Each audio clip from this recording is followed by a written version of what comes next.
नमस्कार दोस्तों, मैं डॉक्टर आशुतोष कुमार चौबे आप सभी का स्वागत करता हूं अपने यूट्यूब चैनल वैदिक जीएस एकेडमी पे।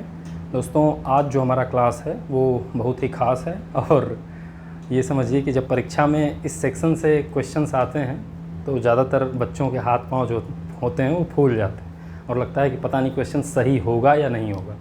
और मुझे याद है कि आज से 3-4 साल पहले इससे 2-3 क्वेश्चन खूब आते थे, तो इसलिए बहुत इम्पॉर्टेंट है ये। और मुझे लगता है कि छोटा सा सेक्शन है जो मैं अगर आपको बता देता हूँ और यहाँ उन्हीं चीज़ों को मैंने लिख रखा है जो एग्ज़ाम में आए हुए हैं, तो आपके सारे डाउट इससे क्लियर हो जाएंगे और मुझे लगता है कि जो भी एग्ज़ाम में आपसे पूछा जाएगा आप उसको करने में सक्षम होंगे। तो आइए हम जो है अपने इस टॉपिक को शुरू करते हैं। तो आज का हमारा टॉपिक है प्रागैतिहास तथा आद्य इतिहास। तो सबसे पहले हम समझ लेते हैं कि ये डिवीज़न जो है प्रागैतिहास क्या होता है और आद्य इतिहास क्या होता है, क्योंकि सबसे पहले ये 2 वर्ड हैं तो इन 2 वर्ड्स को समझना ज़रूरी है। तो एक सब्जेक्ट है हमारा इतिहास जिसको हम कहते हैं, इसका जो विभाजन है वो मुख्य रूप से 3 हिस्सों में हुआ है। पहला है प्रागैतिहास। तो प्रागैतिहास का मतलब हो गया कि ऐसा इतिहास जिसमें कोई लिखित साक्ष्य हमारे पास मौजूद नहीं होता है, यानी पाषाण काल जिसको हम कहते हैं। ठीक, तो इसको बस इतना समझिए कि जिस इतिहास के कालखंड में हमें किसी भी प्रकार का कोई लिखित साक्ष्य नहीं मिलता है, हम उसे कहते हैं प्रागैतिहास काल। ठीक है, और ये ज़्यादातर प्रागैतिहास जो है वो मानव के पाषाण काल से जुड़ा है। और आप एक चीज़ और जान लीजिए कि जो मानव जीवन का उद्विकास है और उसके बाद एक बड़ा हिस्सा है इतिहास का, वो सबसे ज़्यादा इसी प्रागैतिहास का है जिसका कोई लिखित साक्ष्य हमारे पास नहीं है। इतिहास का तो जो हमारा रिटन हिस्ट्री है वो बहुत छोटा सा हिस्सा है अभी हमारे इस सेक्शन में। तो ये आप समझ गए प्रागैतिहास क्या होता है। अब दूसरा शब्द है यहाँ पे आद्य इतिहास। तो आद्य इतिहास का मतलब ये होता है कि ऐसा कालखंड इतिहास में जिसमें कि हमें लिखित चीज़ें मिलती हैं, यानी रिटन चीज़ें हमारे पास हैं, लेकिन हम उन रिटन चीज़ों को अभी पढ़ने में सक्षम नहीं। मतलब अब उदाहरण ये देख सकते हैं आप कि जैसे हड़प्पा सभ्यता में हमें देखिए बहुत सारी लिपियाँ देखने को मिल रही हैं, बहुत जगहों से लिपियाँ प्राप्त हुई हैं। कहीं सेलखड़ी पे मिली हुई है, तो कहीं धौलावीरा में देखिए बोर्ड, साइन बोर्ड है, उस पर लिपियाँ पाई गई हैं, उनके अक्षर पाए गए हैं। लेकिन आज तक जो है वो स्क्रिप्ट डिसाइफर नहीं हो पाई है, यानी उनका उद्वाचन नहीं हो पाया है, इसलिए जो है हम उसको पढ़ने में सक्षम नहीं। तो जो भौतिक अवशेष हमारे साथ हैं, यानी जो भौतिक पुरावशेष हमें मिल रहे हैं, उनके आधार पर हम इतिहास निर्माण का कार्य करते हैं। तो वो कैटेगरी जो हो गई वो आपकी आद्य इतिहास हो गई। प्रागैतिहास मतलब लिखित चीज़ें नहीं मिल रही हैं, आद्य इतिहास मतलब लिखित चीज़ें मिल रही हैं लेकिन वो पढ़ी नहीं जा सकी, और इतिहास मतलब कि जहाँ से हमें लिखित साक्ष्य मिल रहे हैं और हम उसको पढ़ने में सक्षम भी हैं, यानी यहाँ से लिटरेरी सोर्स जो है हमें मिल रहे हैं और उसको हम पढ़ने में सक्षम भी हैं, तो उसे हम इतिहास की कैटेगरी में रखते हैं। तो आज जो है हम पढ़ेंगे वो प्रागैतिहास को पढ़ेंगे, यानी पाषाण काल की जो संस्कृति है उसको पढ़ेंगे। तो आइए अब पाषाण काल को देखते हैं।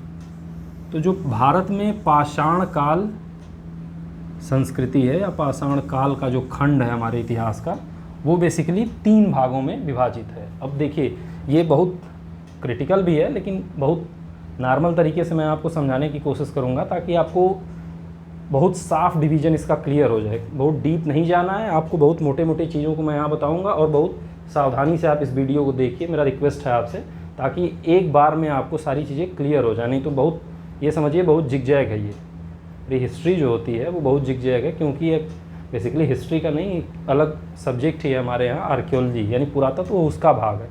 तो इसलिए इतिहास जो छात्र पढ़ता है उसके लिए ये बड़ा क्रिटिकल होता है, लेकिन आप एक बार अगर समझ लेंगे ध्यान से तो मुझे पूरा विश्वास है कि आपको फिर दिक्कत नहीं आएगी। तो बहुत ध्यान से देखना है इसको। तो पाषाण काल जो है 3 भागों में विभाजित है।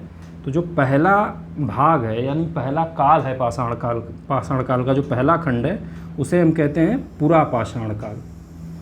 पहला काल पुरा पाषाण काल। पहले इसके विभाजन को देखते हैं, उसके बाद तिथियों के आधार पर इसको देखेंगे, उसके बाद इसकी विशेषताएं हम देखेंगे। तो जो पहला नंबर 1 जो इसका कालखंड है उसे हम कहते हैं पुरा पाषाण काल।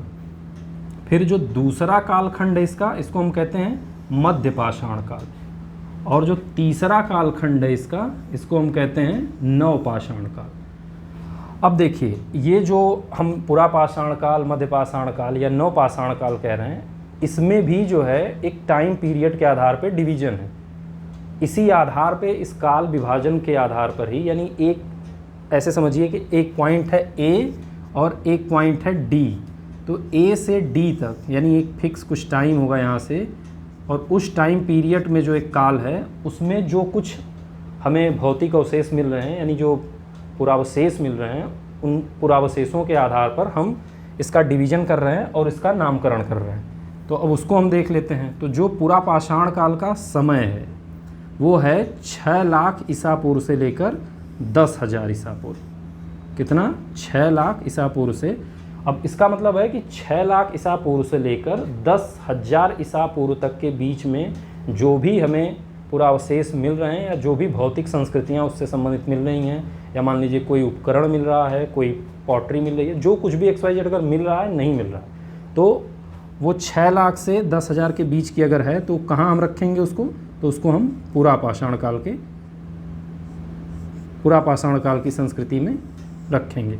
तो इसका टाइम आप जान लीजिए 6 लाख से 10,000 ईसा पूर्व। अब जो है 10,000 ईसा पूर्व से 4,000 ईसा पूर्व तक का जो काल है वो आपका है मध्य पाषाण काल। तिथियों के विभाजन को ध्यान से समझिएगा। अब 4,000 से आगे जो होगा और 1,000 ईसा पूर्व तक का जो काल है वो है नव पाषाण काल।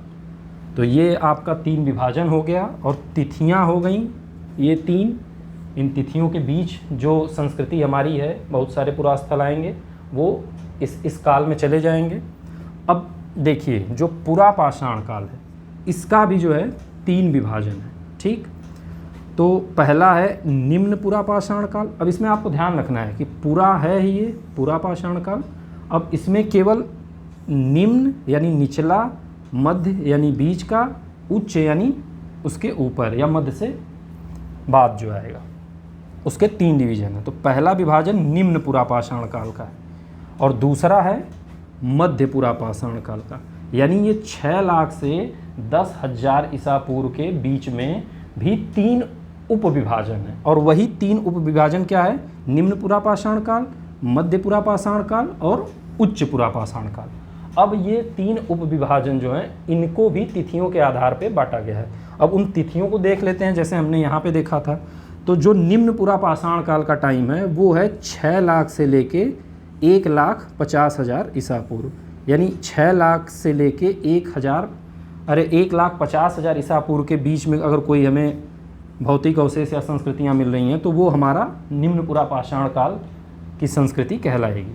अब इसके बाद 1,50,000 से 35,000 ईसा पूर्व तक का जो काल है वो है मध्य पुरा पाषाण काल का, यानी इसके बीच की जो कोई भी संस्कृति या पुरास्थल हमें मिलता है उसे हम कहेंगे मध्य पुरा पाषाण काल की संस्कृति है। अब इसका जो अगला विभाजन है यानी 35,000 से आगे, 35,000 ईसा पूर्व से लेकर 1,000 ईसा पूर्व तक की जो संस्कृति मिलेगी वो उच्च पुरा पाषाण काल की संस्कृति कहलाएगी। अब आप जो है पुरा पाषाण काल के इन 3 विभाजन को देख चुके हैं। उन 3 खंडों के काल विभाजन को आप देख चुके हैं। अब आइए इनकी विशेषताओं को देख लेते हैं कि इनकी विशेषताएं क्या हैं। इनके जो सांस्कृतिक विशेषताएं हैं उसको समझ लेते हैं। तो ध्यान से फिर समझिएगा कि इनका जो काल डिवीजन है और इनकी जो विशेषताएं हैं ये मुख्य रूप से इन संस्कृतियों में पाए जाने वाले उपकरणों के आधार पर इनका विभाजन किया जाता है और उनकी विशेषताओं को निर्धारित किया जाता है। क्योंकि देखिए उस समय जो है बहुत कुछ हमारे पास भौतिक अवशेष नहीं है, तो जो पत्थर या पाषाण के उपकरण पाए गए हैं उन उपकरणों के आधार पर ही इन संस्कृतियों का निर्धारण पुरातत्वविदों द्वारा किया गया है। तो अब आइए इनको देखते हैं। तो जो निम्न पुरा पाषाण काल है इसके जो उपकरण हैं आप बस याद कर लीजिए या रट लीजिए, बहुत समझने की ज़रूरत नहीं है। 1-2 बार इसको रट लेंगे तो आपके दिमाग में बैठ जाएगा कि कौन क्या है। इससे ज़्यादा आप मत समझिए, मैं यही आपको खुल के कह रहा हूँ। देखिए पेबल यानी जो नदी के बहाव में अनगढ़ पाषाण खंड हम देखते हैं कि कोई भी पत्थर हमें बहाव में कट छट के मिल जाता है, उसको हम पेबल कहते हैं। तो ये जो उपकरण हैं ये आपके निम्न पुरा पाषाण काल से संबंधित है। पेबल, चापर, चॉपिंग, ठीक। और ये जो पेबल्स हैं, पेबल्स टूल, इनको तोड़ के या और पाषाण को तोड़ के कुछ उपकरण बनाए जाते थे उस समय मानव के द्वारा। तो उन उपकरणों का ही या उन टूल्स का ही नाम है चापर, चॉपिंग। अब इनकी अपनी विशेषताएं हैं, इसे हमें नहीं समझना है, बस आप ये समझ लीजिए कि पेबल, चापर, चॉपिंग और हैंडेक्स और क्लीवर, ये 5 उपकरण किस संस्कृति से जुड़े हैं? निम्न पुरापाषाण काल से। बस आपको ये याद रखना है कि ये जो टूल्स हैं ये निम्न पुरापाषाण काल के हैं। कौन कौन से? पेबल, चॉपर चॉपिंग और हैंड एक्स क्लीवर। अब जो सबसे पहली खोज हुई थी पुरापाषाण काल की, छोटा सा एक फैक्ट उसको देख लीजिए कि 1863 में एक जगह है मद्रास में, पल्लवरम, वहाँ से एक भारतीय भूतत्व वैज्ञानिक थे। ये आर्कियोलॉजिस्ट नहीं है, ध्यान रखिएगा, इनका नाम है रॉबर्ट ब्रूसफुट। ये जियोलॉजिस्ट हैं। इन्होंने जो एक हैंडेक्स खोजा था, तो ये हैंडेक्स देखिए, इसी अभी मैंने कहा था ये हैंडेक्स है, पुरापाषाण काल में, निम्न पुरापाषाण काल का ये उपकरण है। तो यही हैंडेक्स सर्वप्रथम 1863 में पल्लवरम से रॉबर्ट ब्रूसफुट ने खोजा था और यहीं से जो है भारतीय पाषाण काल की शुरुआत मानी जाती। और ये प्रश्न कई बार पूछा जा चुका है, घुमा फिरा के बहुत सारे प्रश्न इसमें बने हैं। तो यहाँ हैंडेक्स आया, इसलिए मैंने आपको ये बता दिया। अब इन टूल्स के बाद अब इनके कुछ स्थलों को देख लेते हैं, यानी जो इनसे संबंधित, इस संस्कृति से संबंधित पुरास्थल है उसको देख लेते हैं। और मैंने यहाँ पे 2-3 पुरास्थल लिए हैं जो एग्जाम में पूछे गए हैं, इसलिए ज़्यादा कन्फ्यूजन नहीं होगा आपको। एक स्थल है सोहन संस्कृति या सोहन घाटी की संस्कृति। यह जो सोहन नदी है वो सिंधु की सहायक नदी है, अभी ये पाकिस्तान में है। इस संस्कृति या पुरास्थल की खोज जो है 1928 में एक आर्कियोलॉजिस्ट हैं DN वाडिया, उन्होंने की थी। और इसी आधार पर DN वाडिया को सोन घाटी का पितामह कहा जाता है। एक प्रश्न आपसे बन सकता है सिंपल, सोहन संस्कृति, या आपसे यही पूछ ले कि सोहन संस्कृति, सर्वप्रथम सोहन संस्कृति की खोज किसने की थी? तो वो DN वाडिया 1928 में।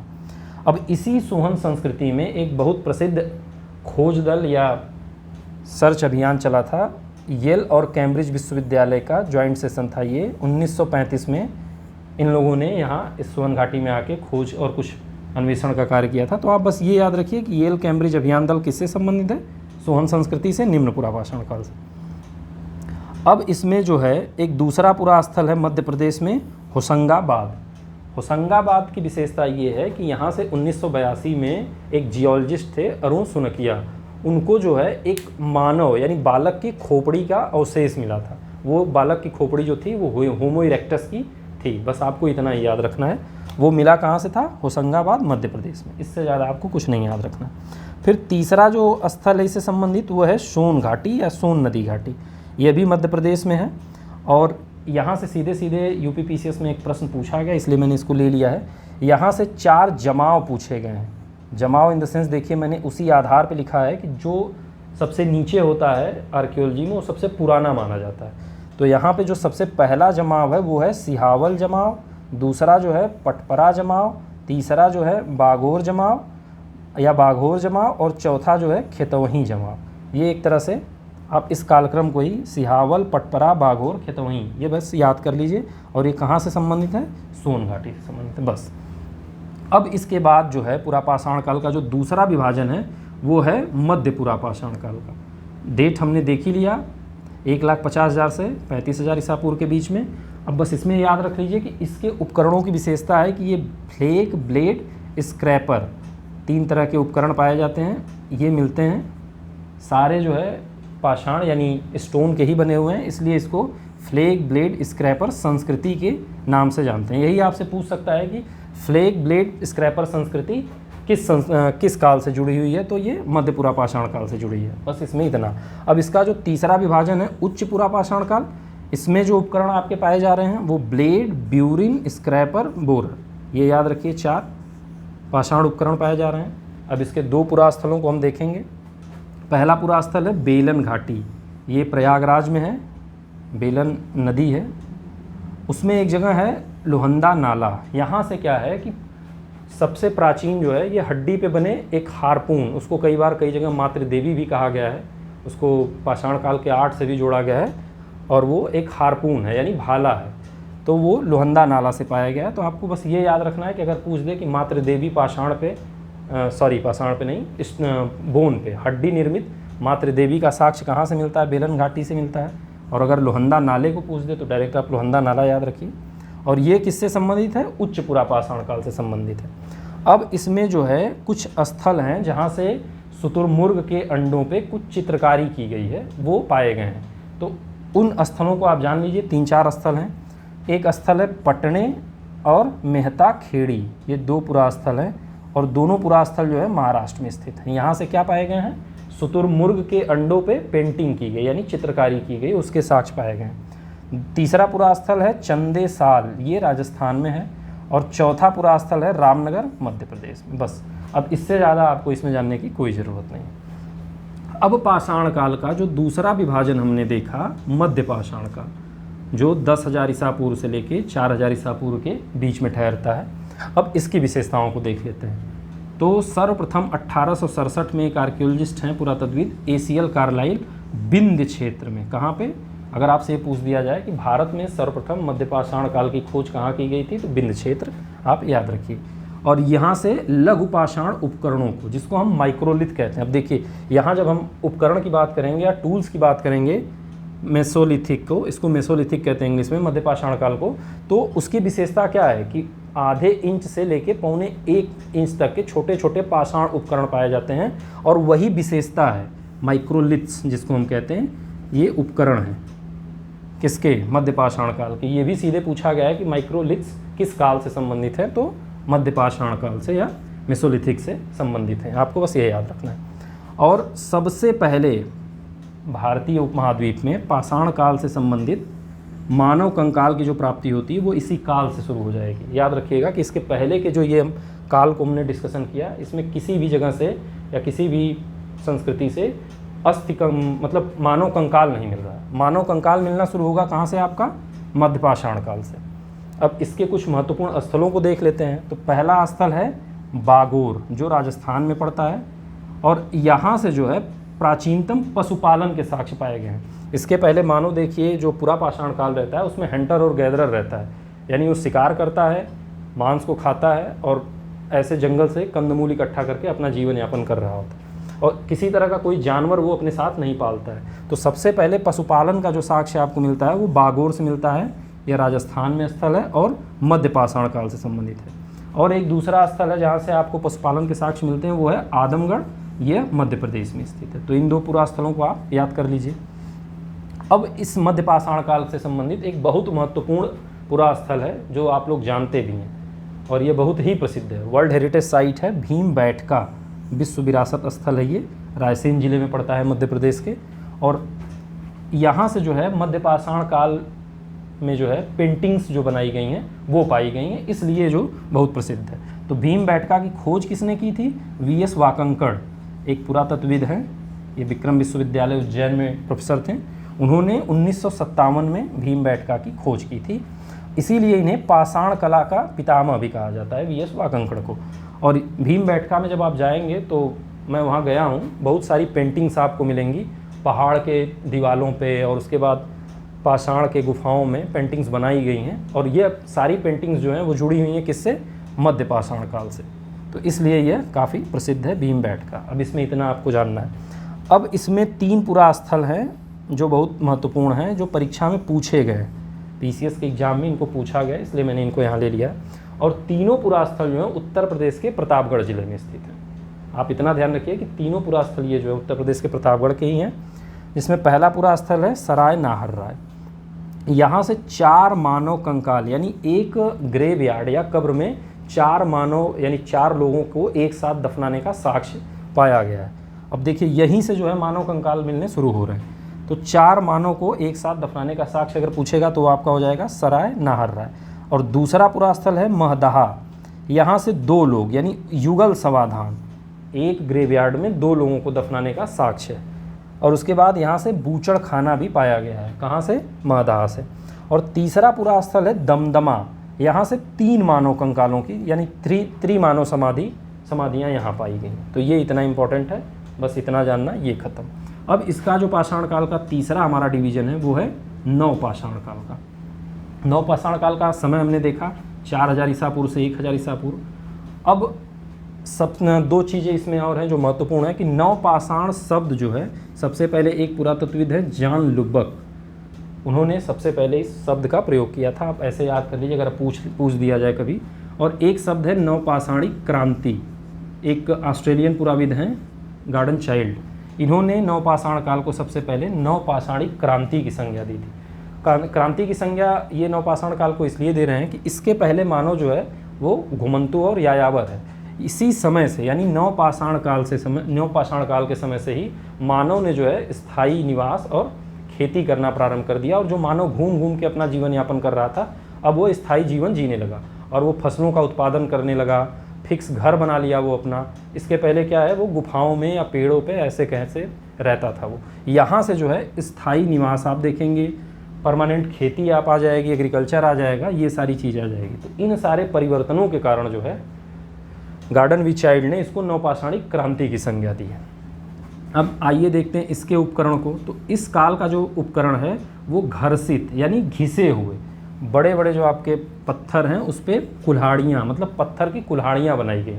अब आप समझ सकते हैं कि नहीं, यहाँ अनाज का उत्पादन हो रहा है तो कूटने पीसने इन सारी चीज़ों के लिए गांव में आप देखते हैं सिलबट्टे होते थे पहले ज़माने में, और ओखली होती थी, उसमें हम लोग अनाज को कूटते थे। तो उस तरह के उपकरण जो हैं यहाँ आपको मिलेंगे। और आप ये जान लीजिए कि ये सारे जो उपकरण हैं वो मानव की ज़रूरत से जुड़े हुए हैं, चाहे वो हम पुरापाषाण काल की बात करें, मध्यपाषाण काल की बात करें या नवपाषाण काल की बात करें। हमारे जो आवश्यकताएं रही हैं उन आवश्यकताओं के अनुरूप हमने ऐसे औजारों को बनाया था, तो उनका भी अपना एक विकास क्रम है, वो बात की चीज़ें हैं। तो क्या हो गया इसका उपकरण नवपाषाण काल का? घर्षित प्रस्तर कुल्हाड़ियाँ पाई जाती हैं। अब इसमें 3-4 पुरास्थल हैं जो महत्वपूर्ण हैं, उनको हम देखते हैं। पहला पुरास्थल है मेहरगढ़। मेहरगढ़ जो है अभी बलूचिस्तान पाकिस्तान में पड़ता है, और यह सबसे प्राचीनतम स्थल है भारतीय उपमहाद्वीप में नवपाषाण काल का। और यहाँ से जो है स्थायी निवास, खेती, इन सारी चीज़ों के साक्ष्य मिलने शुरू हो जाते हैं। उसके बाद दूसरा एक पुरास्थल है बुर्जहूम। यह जो है जम्मू कश्मीर में पड़ता है। यहाँ से कुछ प्रमुख साक्ष्य पाए गए हैं नवपाषाण काल के। यहाँ गर्तावास पाए गए, यानी ज़मीन में गड्ढे खोदकर मानव यहाँ रहता था। हम सभी जानते हैं कि कश्मीर आज भी देखिए ठंडा प्रदेश है, तो जब हम ज़मीन में गड्ढे खोद कर रहेंगे तो ज़मीन में जब हम गड्ढा खोदते हैं तो उसके अंदर एक गर्मी होती है, और उसमें जाके ऊपर से ये लोग अपना छाजन डाल के किसी तरह से अपना जीवन बिता रहे थे। तो गर्तावास का साक्ष्य मिलता है। और यहाँ मालिक के साथ कुत्ते को दफनाया जाने का साक्ष्य मिलता है, यानी अब जो है अब इतना समझिए कि यहाँ से कुत्ते को पालतू बनाना मानव ने शुरू कर दिया था। ये साक्ष्य यहाँ से मिलते हैं। अब एक दूसरा पूरा स्थल है गुफकराल, ये बुर्जहूम के पास में ही है, और यहाँ से जो है अस्थि उपकरण यानी हड्डी पे बने उपकरण प्राप्त होते हैं। तो बुर्जहूम और गुफकराल जम्मू कश्मीर में। अब एक तीसरा पूरा स्थल है नवपाषाण काल से संबंधित चिरांद। चिरांद जो है बिहार के सारण या छपरा जिले में स्थित है, और यहाँ से बड़ी मात्रा में, अगर आपसे जब ये कहा जाए कि बड़ी संख्या या बड़ी मात्रा में अस्थि पर उपकरण पाए जाते हैं, ये इसकी विशेषता है चिरांद की। इससे ज़्यादा आप मत जानिए, इतना ही जानिए। फिर नवपाषाण काल में जो दक्षिण भारत का इलाका है वहाँ पे बड़े बड़े राख के टीले पाए गए हैं। बस इतना याद रखिए कि बड़े बड़े राख के टीले पाए गए हैं। कहाँ से? दक्षिण भारत से। अगर आपसे यही पूछ दिया जाए कि नवपाषाण काल में भारत के किस क्षेत्र से बड़े बड़े राख के टीले पाए गए हैं, तो उसमें आपको उत्तर, दक्षिण, पूर्व, पश्चिम कर दे तो आपको याद रखना है दक्षिण भारत में पाए गए। इससे ज़्यादा याद मत रखिए। कुछ पूरा स्थल है जिनको मैं बता देता हूँ जहाँ से ये राख के टीले पाए गए हैं। तो इसमें पहला पूरा स्थल है उत्तनूर, दूसरा पूरा स्थल है पलवाय, तीसरा पूरा स्थल है कुपगल, और चौथा पूरा स्थल है पिकलीहल, पांचवा पूरा स्थल है बुधिहल। तो ये आपका नवपाषाण काल और उसकी विशेषता हो गई। तो आपने पूरा पाषाण काल समझ लिया। अब इससे ज़्यादा मुझे नहीं लगता है कि आपको पाषाण काल में कोई प्रश्न बनेगा वनडे एग्ज़ाम्स में या फिर आपके स्टेट पीएससी वाले एग्ज़ाम में। तो मुझे विश्वास है कि आप लोग इतना ध्यान से 1-2 बार वीडियो देख लेंगे तो आपको सारा डिवीज़न आसानी से समझ में आ जाएगा और कोई कन्फ्यूजन नहीं होगा। इससे ज़्यादा जानने की ज़रूरत भी नहीं। फिलहाल जो आज की क्लास यहीं ख़त्म होती है, और जो ये प्राग इतिहास हमने ख़त्म कर लिया। अब जो ये आद्य इतिहास है, आद्य इतिहास है, वो हम कल की क्लास में देखेंगे। और अभी जो मैंने पिछली क्लास ली थी उसमें एक बच्चे ने कमेंट किया था कि सर आरओ में जो है सीटें बहुत कम हैं, तो हम क्या करें? तो मैं आपसे यही कहूँगा, मेहनत करिए भाई। 180-81 जो भी सीट आ रही है सबके लिए वो समान सीटें हैं। हाँ, ये है कि सरकार को इसके लिए ध्यान देना चाहिए, क्योंकि आप देखिए कि पिछले 3-4 साल से जो है यूपी में खास करके बहुत कम सीटें आ रही हैं। तो इतना बड़ा स्टेट है, 20-25 करोड़ आबादी है, तो इतनी कम संख्या में सीटें देने का मतलब ये है कि जो हमारे नवयुवक हैं बेचारे परेशान होकर घूम रहे हैं। तो मैं हाथ जोड़ के करबद्ध निवेदन करता हूँ उत्तर प्रदेश के माननीय मुख्यमंत्री योगी आदित्यनाथ जी से कि वो बच्चों पे भी कृपा दृष्टि बरसाएं और बेरोज़गारी का जो आलम चल रहा है उसको थोड़ा कम करें, और सीटें बढ़ा के दें और बहुत सारी जो भर्तियां रुकी हुई हैं उनको उनमें तेज़ी लाएं ताकि जो है बेरोज़गारी कुछ कम हो और बच्चों का भविष्य सुधरे। धन्यवाद।